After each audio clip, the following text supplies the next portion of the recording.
thọt nhá nha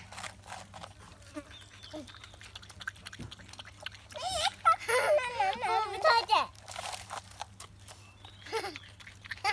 tụi mua cô mà miền mà tiệt hả mà tiệt cho ai vị trí tiệt ná rồi các mama nung cung nung phi ra bị giảm phi ra cô các mama nung lo tiệt rồi nung lo từ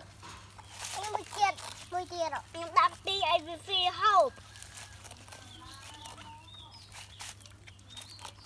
đường lành đe đâu nhá phải làm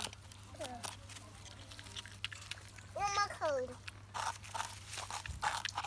bút cho thọt đây bút thọt bật ở đây anh vừa nó cái đường lưới bật anh ơi nàng lưới chả phọc kìa nơi mới cầm vào mà nàng lưới em bắt có chín khai bán phật nó cái đàn à cái cho tệ cái mama hay là anh này cái mama mà